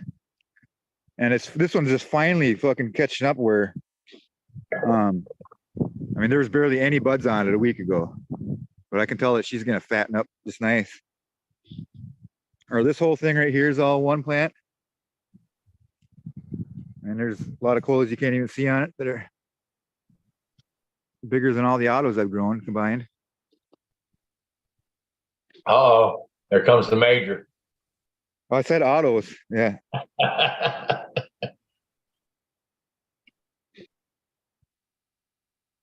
How did his auto harvest go? Was anybody heard? What's that? How is the major's auto harvest going?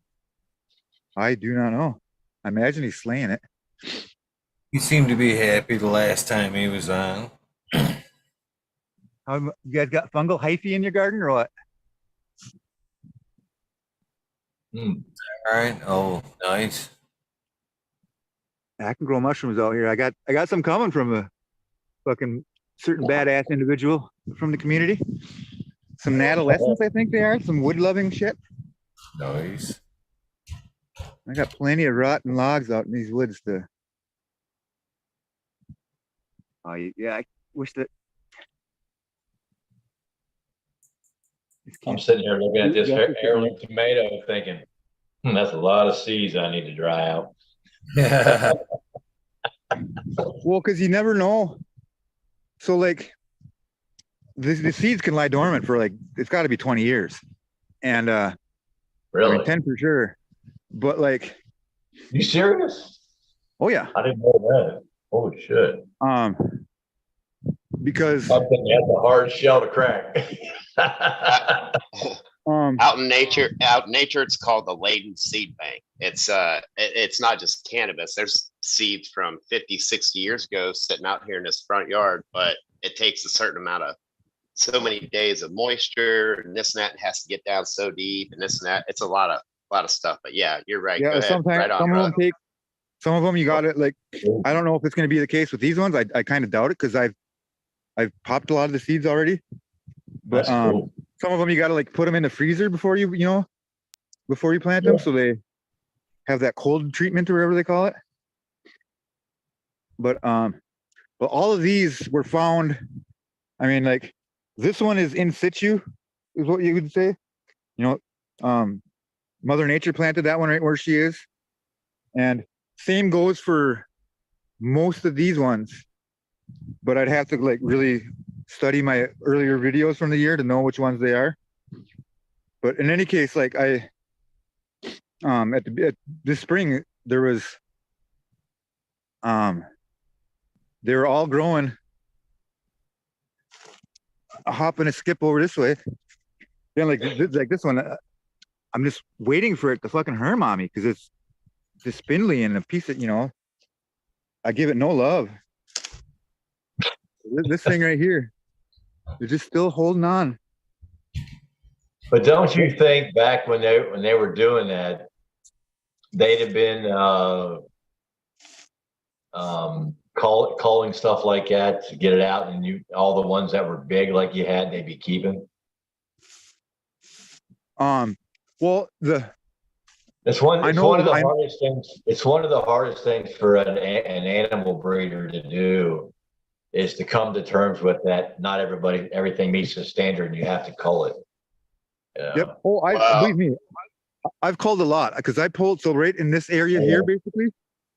I started out with like maybe, I don't know, 60 or something like that, maybe 70 little plants. Yeah. And I just transplanted them all into the field there. You have to remember too, back when we were growing hemp for World War II and World War One for the fibers. When you're growing for fiber, they actually want males, and they put like hundreds of them in such a short space, so they stretch and grow tall. So when you say call, they call out the females. They don't want none of those. So a lot of what's out there is a lot of stretchy. Well, they don't do any. They didn't do any culling back in the day. They just planted it dioeciously. They broadcast it dioecious and grew it right next to each other. But it grows the same way as marijuana does. I mean, if you were to plant marijuana seeds in close density, they would do the same thing. They would just grow this one cola.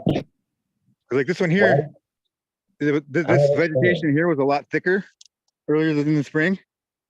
I mean, look at the size of this burdock. You got fucking burdock like that in your backyard? Wow. I like males, but why did they want males instead of females for the hemp? Because it's easy. Fiber. And they weren't growing sensimilla. They don't give a shit. The males, they die off. For fiber, but I just didn't know that what you were getting more fiber from the males. You'd almost think it would go the opposite way on that, because the female plant, because she's carrying seeds, would almost have to be a more woodsy, harder plant to be carrying that weight, you would think. Well, but they didn't really have a whole lot, because like you say, when they planted it like this grass right here, I mean, it's right on it, right next to each other. So they don't form these big buds like this, when they initially did it.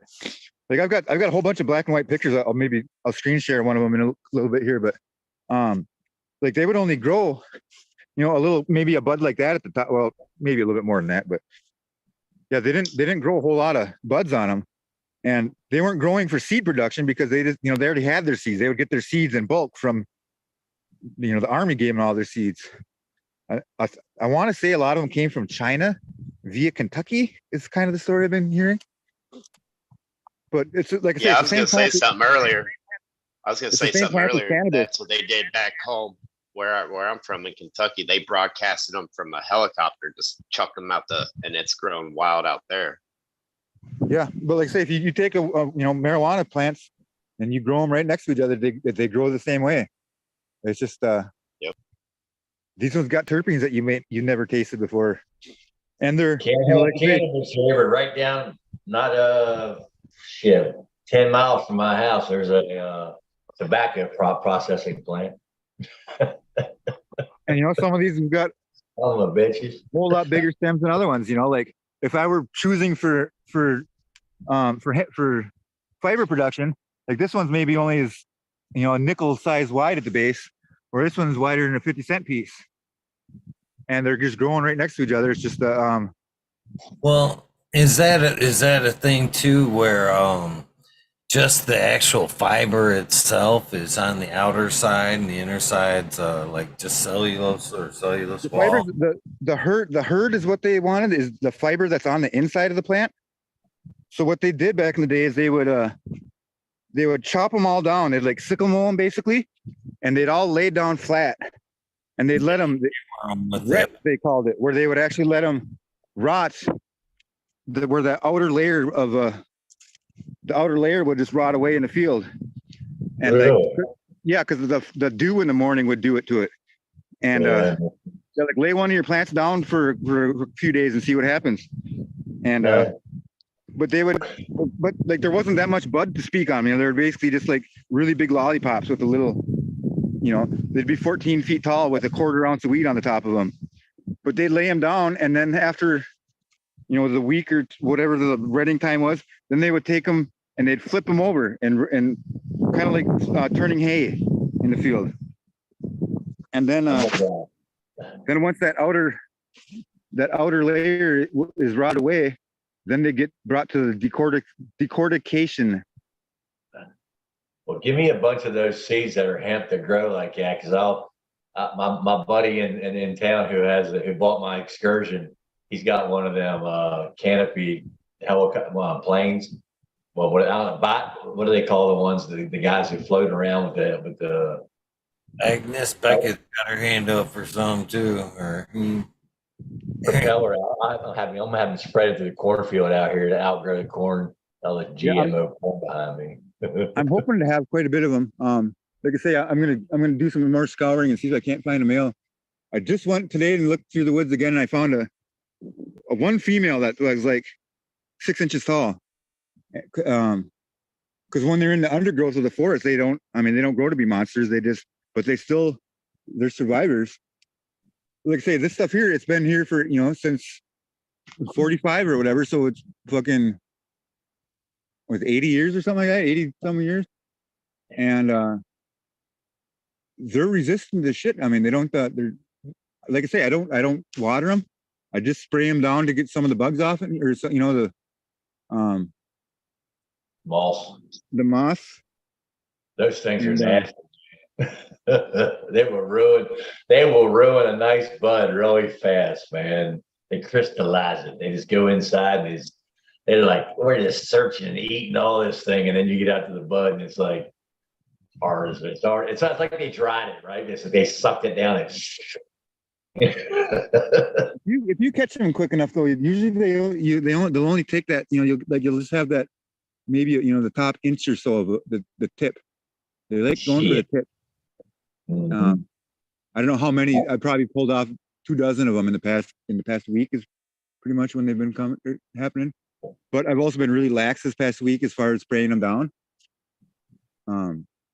Eagle mentioned Salmon River I had, and I did a cross with a Salmon River. It's a really nice cross, and I'd like to pull back out of that.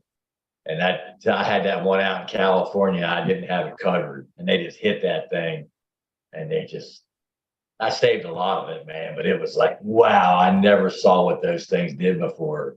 Just one of those, that moth lays on there, lands on there, lays its thing, and the worms just. For every one of those caterpillars you find, there's 5,000 you don't. Yeah, there you go. You go to bed, think you got them all picked out, and you wake up the next morning, you're like, oh, I don't know. Man. You tend to find them. They kind of go for the same spot, though. They burrow into because they must lay their eggs right at the node or something like that. Because that's where you'll always find them, right at the bottom or right at the fucking. I gotta plug my phone in. I'd go find one right now. You got lucky because I had ones. There was worms all on each side of the bud, and it's like they weren't like, hey man, that bud's for you and this bud's for me. They were like, we're both sharing this bud, man. Whoever drinks it faster gets it all. Nope, these ones they tend to just once they kill it, that once they start gnawing on the little in the inside of the branch or whatever, it'll kill off the end of the plant, or them shitting in there or whatever, or them growing in. Maybe they grow inside. They lay the eggs. They might pierce the stalk a little bit. Maybe I don't know. Ones in any case, ate their way through the buds. Yeah. Yep. Every one that I've caught so far, I've caught them all at the same stage where if you catch them quick, you can get that last inch or two. Sometimes, I think the biggest one I've had to pull off was maybe 3 inches. But I think if I had to deal with that again, I would just be spraying BT. It's organic. I'd be okay with that. I'd use BT the next time. I mean, if I was at a place where I was at where you're at, I'd just go ahead and put BT. I mean, well, I've got really sulfuric water. Or like there's a layer of this in my well that's like this white shit basically that's sulfur loving bacteria or whatever that breaks down all the vegetation. Yeah. But just like when you have a rotten egg smell in your well water out in the country or whatever kind of deal.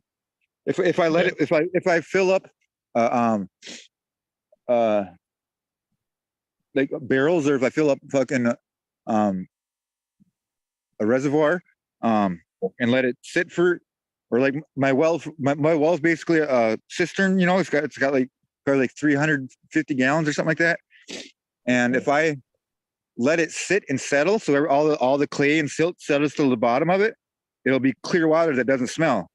It off gases all that. But like I do the exact opposite, and I take my ice auger by hand, and I stir that shit up, and I keep digging down more into that shit and dispensing it, getting it into the water, because there's so much. It's all this nutrients, and I don't know. The plants seem to fucking love me every time I fucking give it this, the thicker it is. That's pretty wild because fish don't like it.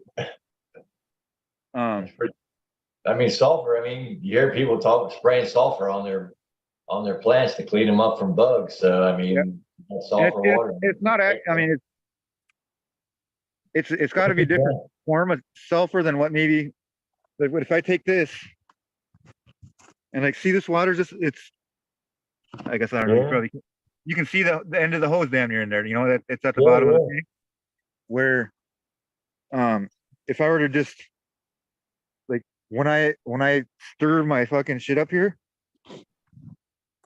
so I can do it without falling in. Normally I have a cover over this, so I don't have all this fucking little layer of scum on the top right here. Leaves falling because it's fucking that time of the year here. But this water is pretty clear right now. Is that your sister? It's me on my hand dug well or whatever. Oh, okay. I'm harvesting clay, if anyone asks. But like, if I poke at the bottom here for a couple seconds, yeah, it'll start to get. Well, actually, so I'm just just past the layer of. You can kind of see it there where it's maybe not in the camera. So there's a layer here. It's right under where the water line is. So it's basically what the water level is. Where right under here is this really white. It's this right here. I gotta put it under a microscope to see what it actually consists of. But there's like a 2-foot band of it, or maybe a 1.5 foot of the super white. Wow. And it's like the consistency of an egg yolk. And it smells like a rotten egg. I don't know if there's a coincidence there or not. I think so. But otherwise, we got this, underneath. So there's like maybe 8 or 9 feet of black dirt. And then we get that sulfurous shit. And then we get our clay. Did you dig that well? Did you dig that well? Yeah. And I keep digging. I've been digging it. I'm sure I'll dig some more out of it tonight once I empty it down here. Once I water. If I had a wild hair in my ass, I could throw my big sump pump in and have this thing empty in like 5 minutes with my 1.5-inch fucking hose on it. But my regular my sump pump that's in there right now, it takes me like maybe an hour to drain it down. Just because I just take my hose and I just lay it on each plant for so long. But now is that coming from a spring or is that coming from rainwater? No, it's just a groundwater. And so I haven't hit there's the aquifer down below this, another, I'd say maybe 10 feet maybe.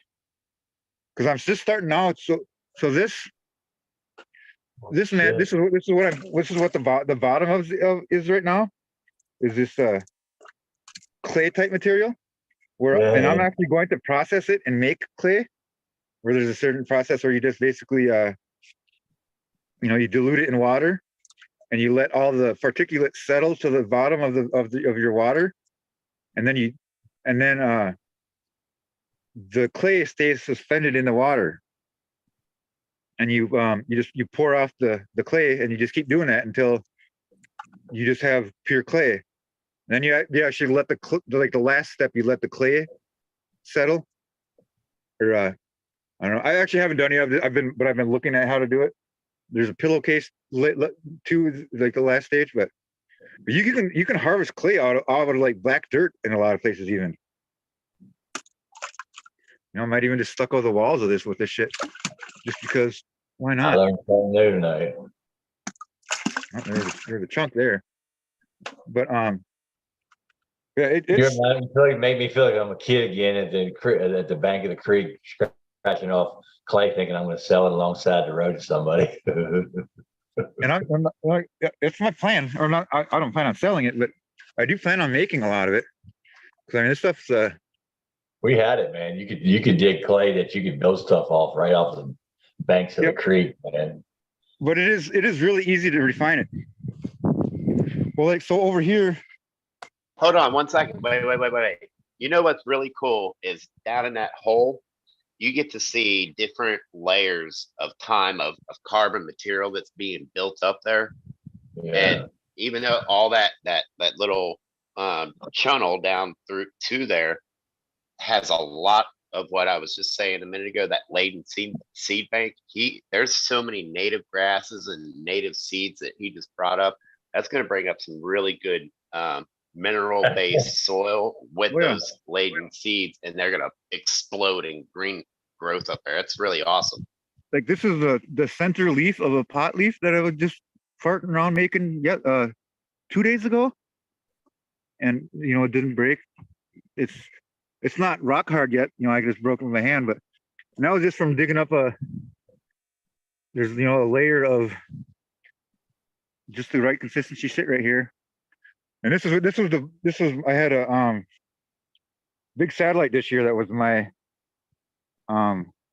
where I fermented a whole bunch of plants, and I'm past in my digging, I'm past that layer of sulfur shit, but when I was at that layer, the water was really sulfuric, so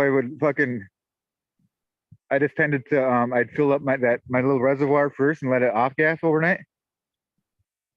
But it's crazy. There's all sorts of fucking little tiny baby pot plants growing all around here now. But yeah, I'll maybe plug my phone in and fucking drain that thing down so you can see the actual layer. But I know along here is a whole bunch of fucking baby weed plants popping up too. Wild strawberries. Hey guys, I gotta jump out of here.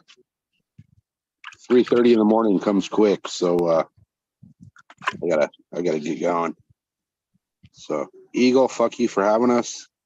Oh, well, I was muted. What the fuck are you getting up that early for? It's fucking Deer Friday, man. All right. Hope you get. I plan on being out in my spot in the morning before sunrise, and I'm gonna have to start walking about 4:15, 4:30 to make it out there before the sunrise. So someone just hit one here on the side of the road. I feel about that. I feel about getting up early like that, like you guys do about running. You guys ain't running unless something's chasing you, and I ain't getting up early unless the fucking house is on fire. So fuck that shit. Fuck that. Yeah, but the thing about it is, you can come to my place and sit on the back porch and shoot wolf. I don't even want to hear it. Well, either way, brother. Yeah, thanks. Appreciate it. So, like I said, Eagle, fuck you for having us. Rez, congratulations on escaping to free America. Vets Grow, we'll see you. Hardcore, we'll see you. Chat, fuck off. See you Monday. Good luck, SoCal. Yeah, boys, so it is 11 o'clock. It's that time to wrap her up. Good news is another one tomorrow at 7. I don't know. We will open it up tomorrow at some point for like questions and shit like that. But for the most part, we're gonna run like somewhat of a scheduled show. Tomorrow is me, Smiley, MediFit, and the Pharmacy Seed Network. Possibly NV Closet Grower will be popping in. If not, maybe into the next one. The wormhole, I guess we're gonna call it 2.0, will be every other Friday from 7 to 9. So unless we can get a good demand for it, and see how that goes. But I would 100% like to involve the weed nerds, both what you want to see, what you want to learn about, and if that's one of your strong suits and you want to come on and school some shit, man, 100%. Let's get you involved. Let's be involved. You know what I mean? So starting this Friday will be the first one. I'm sure at some point, like I'm saying, we'll open it up and probably allow some people to pop on or ask some questions. I don't know how long that may be. We'll see. You know what I mean? There'll be like a pre-show conversation to see. Because some of that shit, you never know. You know what I mean? As the conversation gets going, how long it takes to cover it. And as a fan of not cutting anybody off and letting it, your information roll, who knows how long that could be. It's hard to say, we're gonna cut a great conversation off at an hour. You know what I mean? I'm not likely to do that.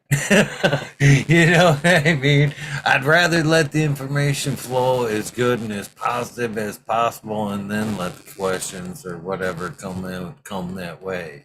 So how long we'll set aside for actual questions and shit like that, we'll play that by ear, but I 100% want questions and feedback. So with that being said, that does wrap up this one, but we'll be back tomorrow at 7 if that's any consolation. Cheers. Always good Take to it see easy, you. guys.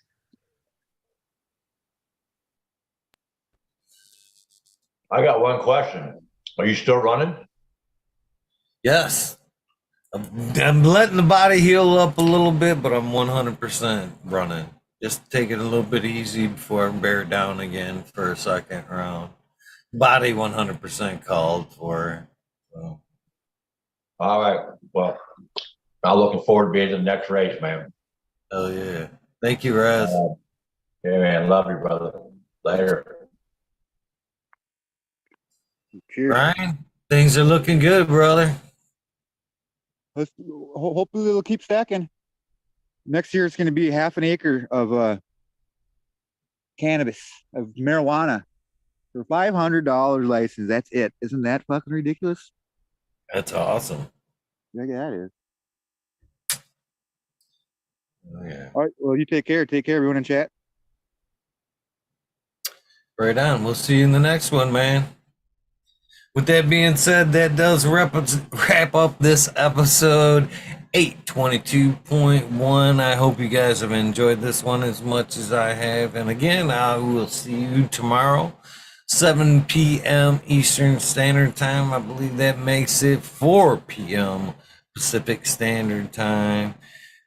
I look forward to seeing you guys there. Tell a friend. Write your question down. Come hang out. Till then, do something nice for somebody. Random acts of kindness do save lives. And with that being said, I am out of here. Have a great night and a wonderful day, and I'll see you